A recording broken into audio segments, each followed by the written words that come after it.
Hi everyone, this is Mindy Eggen and welcome back to my channel. In today's video, I'm creating some quick and easy backgrounds using my gel plate.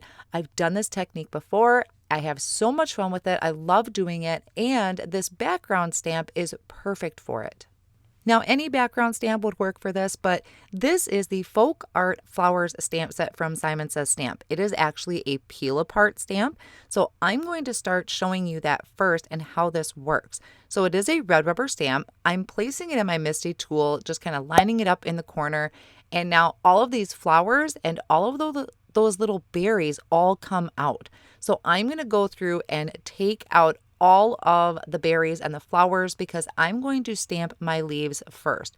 What's really fun about this is you can have 3 different colors on your stamp set or your stamped image, more if you try to do some ombre ink blending. I'm going to just stick with 1 color per image right now just to make it easy, but you'll be able to see where this could be a lot of fun to color up. So I took my black mat out of my Misty because this is a red rubber stamp. We don't need that extra cushion. I placed my piece of cardstock down and I put a little bit of repositionable tape behind it to hold it in place. And then I lined up my background stamp just with the corner of the Misty. Now I'm going to go ahead and ink this up. I will have all of the colors listed at the very top of the screen. I don't remember each one individually, but I will have them listed here on the screen and also down below in the video description. This is just a really pretty light green from Simon Says Stamp. This is their Pawsitively saturated inks. It may be Sprout, I think it is, because that is one of my favorite greens. So once I inked that up, I'm stamping this down and just putting some pressure over that with my new Stampin' Bug tool. It's a really pretty alcohol ink type of lid to it that I thought was really pretty. Now, it didn't completely stamp down all the way. I think if I were to restamp this or redo it, I would have put an extra shim of cardstock in here, but I just stamped it a couple more times. Now, if you love puzzles, this is going to be great for you. This is pretty much like putting a puzzle piece back together. So I'm going in and I'm putting in all my flower tops.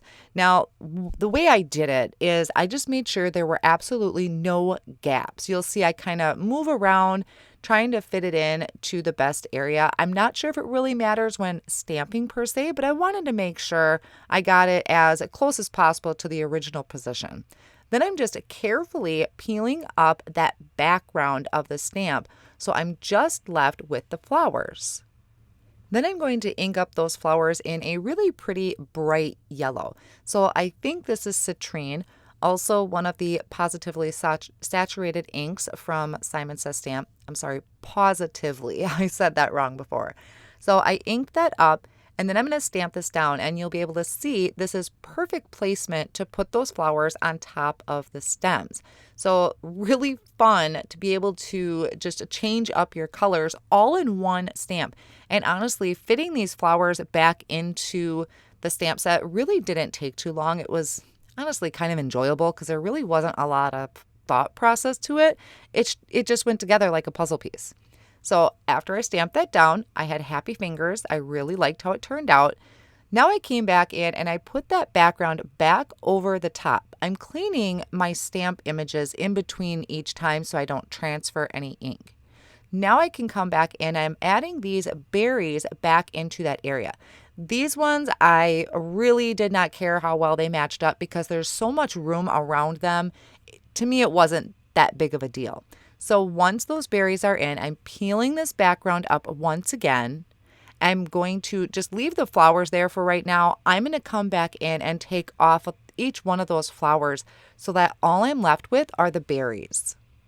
So after I have everything removed from the door of my Misty but the berries, I'm going to ink them up in Carnation Ink. I really wanted to have a spring feel to this card, especially since the rest of the cards you're going to see in the video are quite colorful, quite bright. So I wanted to have more of a delicate springy touch to these.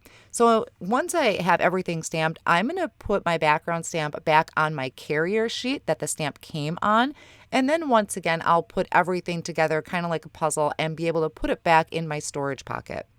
I'm going to finish this card off later on in the video and show you the final result. I just wanted to show you how this peel apart stamp set works because they are really fun to use. Now I'm going to move on to creating a bunch of backgrounds, and this is just It's really fun, it's really relaxing, and you can make so many backgrounds. So I have a Gelli Plate here. I think this is a 5x7. I'll have that linked down below in the video description too.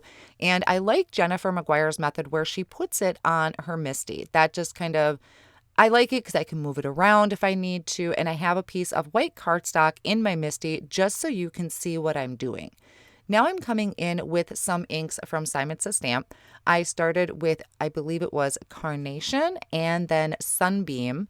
And I had to kind of pat it down onto the gel plate because I tried sliding it. I'm losing my words. I tried dragging it. That's the word I wanted. Sorry. I tried dragging it, and because of the foam pad, it was really hard to drag. So I just patted it all the way down the gel plate. I went over that with my rubber brayer, and then I kind of went off that excess on a scratch piece of paper. I love those. I'm saving all of those. And then I pressed my 80-pound white cardstock into that gel plate. So it was such a beautiful background. I'm repeating those same steps that I did before. And now this time, after I brayer those colors together to kind of help blend them, and so it's kind of a smooth transition between those colors, I'm going to bring in that Folk Art Flowers stamp set, and I'm going to stamp this right into that color. This is honestly probably one of my favorite ways of using background stamps and gel plates. Is just I left it on the carrier sheet and I'm literally stamping this right into the gel plate. Now, I think I was pushing a little too hard because the gel plate, it's jelly. It has a give to it.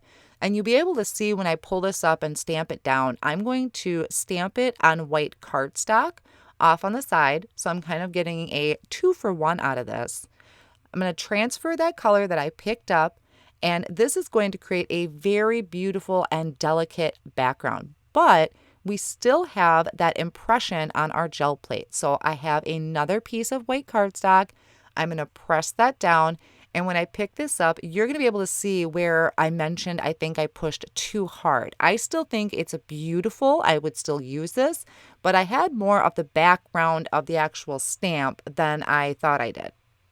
I'm coming back in with those same colors, and this time I had one of the, I think it's called Tile Stencil from Simon Says Stamp. It's part of their new release, and I wanted to try this stencil with this background. I didn't end up using this background today in my cards, but I am definitely saving it. So after I went over those colors with my brayer, I'm putting that stencil over the top and then placing the cardstock there and really pushing down to get in all of those areas of the stencil. So once again, another 2-for-1. When I lift up the cardstock, I'm going to have an impression from the stencil. So that came out absolutely gorgeous. And then after I pick up the stencil, I'm placing my cardstock on the gel plate again for another print. Now I'm using 80-pound cardstock. A lot of people I know use copy paper or maybe a little bit heavier than copy paper. I like 80-pound cardstock because that's what I use for my backgrounds and my card making. So to me, it's just consistency. I like the weight of it, and I like how my ink looks on it. Now I'm moving back to my Folk Art Flowers background stamp, and I'm changing up my colors. This time I'm using Surf and Sprout, just repeating those same steps using the rubber brayer. When I am using this, or when I'm brayering, I am lifting up on each end of the Gelli Plate. I'm trying very hard not to leave streaks or edges from my brayer, and I'm also using a very light hand. I am not pushing my brayer down really hard on that gel plate so that I avoid those lines. So here I'm just making that impression, pulling that print, and this would make an absolutely gorgeous landscape background. But whenever using a gel plate, I think, what if? So here is one of my what ifs, and this is, let's layer it up. Let's do a couple more of these same colors on that same sheet, and that just intensifies the color. Now this time, I'm going to stamp that Folk Art Flowers into that, and then I'm going to use that same piece of paper that I have been using, and I'm going to pick up that impression. Now this is very, very subtle when we do it on the print. I had stamped that down onto that other paper. I'll show all of them at the end. But when I pick this print up, it is very, very subtle. And this is actually one that I turned into a card because I thought it was just really pretty. I have another color combination that I want to share with you. And this time I will be using Royal and Carnation. At the time of this video, Simon Says Stamp doesn't have a purple in their line yet, which I am anxiously awaiting. So I was trying to create my own purple, and this really does create an amazing background. So once again, I had Brayer those colors on and used my rubber brayer to kind of help blend those together. Stamped my background, and this creates a gorgeous ombre effect. Now also on my scratch paper there off on the right hand side, I am purposely going in different angles when I'm brayering off my extra color because those create amazing backgrounds too. Now here's another what if. So I have a background off on the left hand side of the screen that I layered together multiple times. Now this time I inked up that background stamp with a white pigment ink. This is really super cool. You could probably do this maybe after you're all done with your backgrounds, but I thought this was just easiest because I already had everything out. So I stamped that down and I'm stamping my background stamp onto some white cardstock. So it's got that ink it picked up from the gel plate and also that white pigment ink, which creates a beautiful background in itself. And then taking my brayered piece of cardstock, so this already has multiple layers of color on it, and I'm pressing that down onto the gel plate. I'm going to pick this up. So this creates a great background as well. So like I said, I had a lot of fun with this. I loved how that one came out. And I had a whole stack of paper off on the side because I knew I was going to have a lot of fun. Now this color combination, so this one I believe is Rose and Citrine. One of the darker yellows. I'll link that too.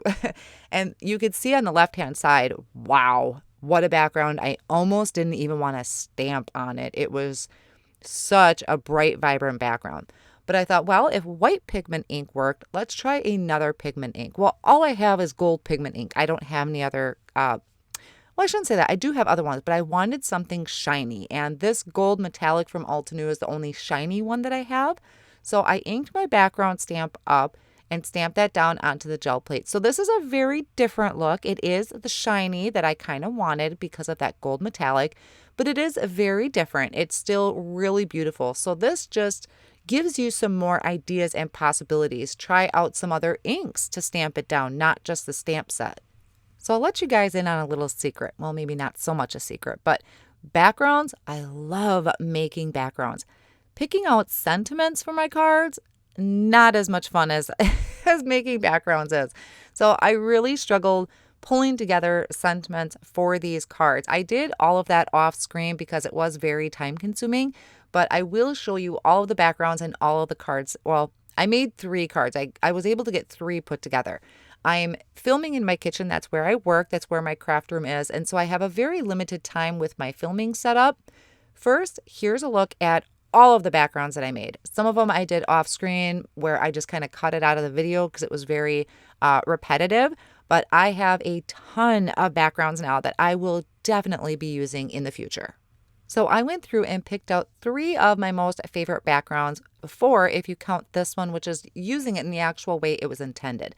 Now I know Mother's Day is coming up, but I'm really going to need teacher cards because this is my son's last year at grade school. He has a lot of teachers and aides. So I am using this teacher thank yous stamp set and coordinating die. And I'm also using the Tattered Leaves die from Simon Says Stamp. So I paired these together to finish off my cards because I know I'm going to need a ton more of these teacher cards to give out towards the end of the year. And then here are the backgrounds that I have left. I love the pieces of cardstock that I brayered my excess ink off of. Definitely going to be using those too. So I have a ton left over. Gel printing is just really fun. It's very relaxing and very colorful, which makes me very happy. I hope you enjoyed today's video. I will have all of the supplies listed down below in the video description and over on my blog as well. I want to thank you so much for joining me today, and I will see you again soon.